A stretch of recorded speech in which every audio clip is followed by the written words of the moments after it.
Hey everybody, David here, and today I want to tell you my rankings of all the DC actors that have made cameos in this Crisis on Infinite Earths crossover event that just ended like 2 nights ago.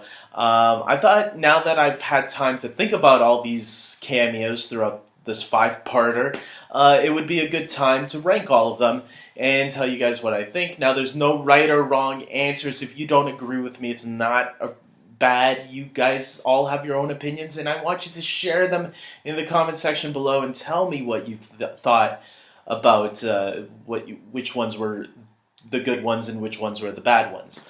This is my list, so let's get right to it. At number 12, I put together a whole bunch of them. Doom Patrol, Stargirl, Green Lantern, if you wanted to count that as a cameo. And of course, the Titans, specifically Kern Walters and Alan Ritchson, who play Robin and Hawk. The reason I'm lumping all these guys together is because they didn't even get one word. And some of them were just clips from the shows or movies. The Green Lantern footage was from the Green Lantern movie for sure. Stargirl, it was like Greg Berlanti's way of saying, look at all these shows I own. But they're not going to say anything. It was fine. They're just clips to give a little bit more context to some of the other Earths. I wouldn't be surprised if Berlanti says, here, take an easy paycheck for this crossover, because you guys do a good job on the DC Universe streaming service. So it's like all the DC streaming services shows got no lines. They were just there in old clips. Maybe Kern Walters and Alan Ritchson were like, yeah, sure, use us doing scared expressions. I don't know. But yeah, those were my least favorite cameos because they were really wasted. Moving on to number 11, I have Will Wheaton as a doomsday protester. Now, some of you are asking, wait, Will Wheaton was in this? And some of you might be wondering, who the hell is Will Wheaton? Well, if you were a fan of Star Trek The Next Generation, he played Wesley Crusher in that show. So yes, it was nice seeing Will Wheaton have a little cameo. I think he's made guest appearances on The Big Bang Theory as well. So there you go for maybe people that are a little bit younger who don't remember The Next Generation Star Trek. Yeah, he's widely known in the nerdverse, you could say. And another interesting note about the Doomsday Protester he was playing. The sign he had was the exact same sign from Superman 2, the film with Christopher Reeve, where he fights General Zod and Ursa and Non. Moving on to number 10 on the list, I have Burt Ward, Dick Grayson from Batman 66. That's right, he had a little cameo where he was walking his dog as his Earth was getting eliminated. I'll admit, it was a really nice, it was very tiny, but it was a nice moment, especially when you heard the 1966 Batman theme playing for a little bit there, and then he says his trademark, holy, whatever the situation is. It always has to begin with holy. So there you go. That's at number 10 for me. At number 9, just above him, I have Robert Wool, who played Alexander Knox from Batman 1989. Again, it's very similar to the Batman 66 Burt Ward cameo. It's short, it's simple, and you got a line in there too, so that was really nice. I like the cameos that at least got some lines, and the bigger the cameo, the better the scene. And the short and simple ones, obviously, I put here at the bottom for obvious reasons. I wish we could have had more in that world, but I get it. Moving on to number 9, I have Ashley Scott and Dinah Mare, who played Huntress and Oracle in Birds of Prey, the 2002 series that ran for one season, only 13 episodes. Look, Birds of Prey didn't need to be in here because it's probably a show that not a lot of people even remember or didn't even know about at the time. That's why it got canceled. But I'll say, as someone who did know about it and did watch it when it originally aired, because I was a huge fan of Smallville, so of course I'm going to watch another superhero show. And even though it was a little bit of a letdown, It was nice seeing them in this crossover, being included. They didn't have to include that show, for like I said, but it was nice that they were there, and they got it actually a couple. They got more lines than Burt Ward and Robert Wool, or even the Titans for that matter. So the fact that they got a little bit of that, maybe it's because it was a WB show. It aired on the WB, which eventually became the CW. Maybe because of that, that's why they treated it a little bit special. But it was nice, especially Dinah Mare returning, as you only heard her as a voice as Oracle. That was a really sweet deep cut right there. I really like that. So moving on, I put Marv Wolfman as the autograph seeker. This was in the final episode where on the docks, Supergirl and Flash find out they're on the same Earth, and you see an old man come up to them and say, "Oh my God, I want your autograph. It's so great to see you two together." And he gives a little line that kind of says how he feels about all the heroes on Earth together. And for those of you that don't know, and if I didn't hear about this, I wouldn't have caught it.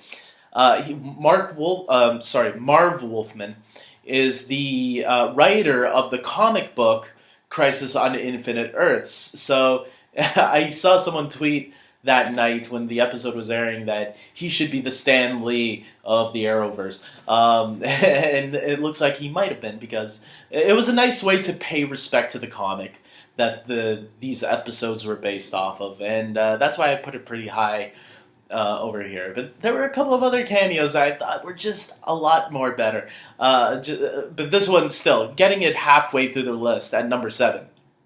That's pretty damn good.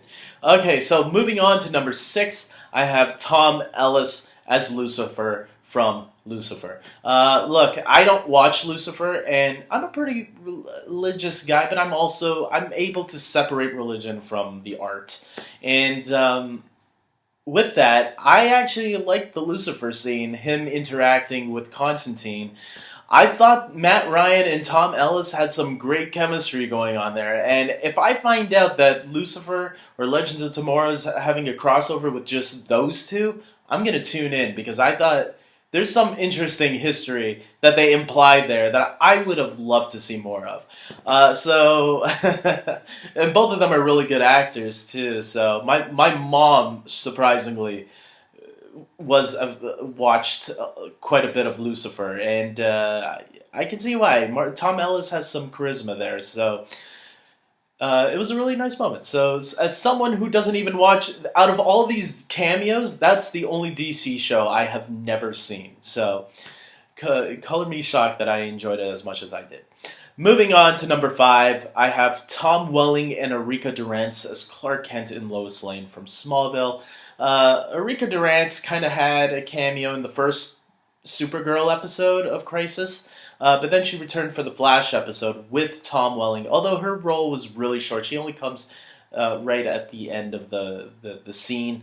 Most of it has to do with Tom Welling, and it was great seeing the little moment that we got with Tom Welling interacting with the other Superman, but it was more fun seeing him interact, shockingly, with John Cryer's Lex Luthor, who, I gotta say, I don't remember if I said it in my review last night, John Cryer crushed it in this crossover. I have to say, he's one of my favorite live-action versions of Lex, right next to Michael Rosenbaum. To see him interact with Tom Welling was so good. I loved that moment where Tom Welling just dukes him right in the face. It was so good. And it was great seeing Tom Welling back. And just that little interaction with Tom Welling and Erika Durance made me smile, made me realize, see, these two are such a great Lois and Clark combo. They work so well together. Just that little moment where they had that little interaction just made me smile and made me remember why I love them as those characters. Moving on to number 4, I have Ezra Miller as the Flash. Now that I let the hype die down a little bit, I'm ready to put this on my list. It was tough to rank it at first. At first I was going to have it at number 2, then at number 1, then at number 5, then I decided to put it here because I feel like this is the right place. It was a really short scene that I could have easily put it a little bit lower, but I think because the surprise and shock of it all, because no one was expecting it. I think that's what made this scene really enjoyable. And who knows if we're ever going to see a multiverse thing like this happen again, where the movie version of a character and the TV version of a character come together. We do get another moment like that, but I thought, considering Ezra Miller is a more current movie version, that was pretty cool. And it has been talked about and joked about in the past. Ezra Miller himself said, "Wouldn't it be cool if me and Grant Gustin just were racing together on the screen?" Well, we didn't see them racing, but we got to see them feel each other. I know how weird that sounds right now, but it was a nice scene. It was a nice scene, and especially when like, what are you, dude? Your cosplay? Do you want an autograph? I thought it was a funny scene, so it worked really well. Moving on, I have another Flash, John Wesley Shipp. From the 90s Flash. That's right. Now, some people might be wondering, wait a minute, David, you said it's actors that were on the show before, don't you? But this is the Flash from the 90s. He's playing a character that he played from the 90s, so it's a little bit different. And I'm still going to cheat one more time. But yes, I had to put John Wesley Shipp here because his scene was actually meaningful. We all thought that the writers were going to kill off Barry. I didn't think Barry was going to be killed off. But I didn't think that another Barry was going to get killed off. It did cross my mind at one point, I think, when we were reaching the crossover, but I didn't really delve deep into that. And then when John Wesley Shipp was revealed that he was going to sacrifice himself, that's when I was like, okay, that makes sense. So it was a very meaningful moment, and that's why I put it up at number 3. But I thought there was two other ones that were a little bit better. And moving on to number 2, Kevin Conroy as Bruce Wayne. And you might remember him as the voice of Bruce Wayne and Batman from Batman the Animated Series and Batman Beyond. Yes, this was a terrific role to put Kevin Conroy in. Everybody has always wanted to see Kevin Conroy as Batman and Bruce Wayne. Well, we didn't get to see him as Batman, but we got to see him as an evil version of Bruce Wayne, and it was really good for what he got to do. It was great. I liked it a lot, and hearing that voice, seeing him getting to portray an older, crippled Bruce Wayne was a really interesting position to put him in. We've heard him play an older version of Bruce Wayne before, but and a crankier version of Bruce Wayne, but not to the extent of what this was, where he was gonna kill Kara and Kate. So yeah, I it would have been cool if he was a good guy and did decide to go on the trip with them, but you know what? I get what the context was for. It was to show that Kate had courage to stand up to Bruce Wayne. So it actually did carry a lot of weight in the scene when you look at it from that context. Some people might think, oh, it was a useless cameo again, just like, because I've heard some people call some of these cameos a little useless. I think these 3 that we are seeing here kind of did carry a little bit of weight. And the Bruce Wayne one with Kevin Conroy allowed Kate Kane to show that courage that she needed, because that's who she was the paragon of, right? She was the paragon of courage.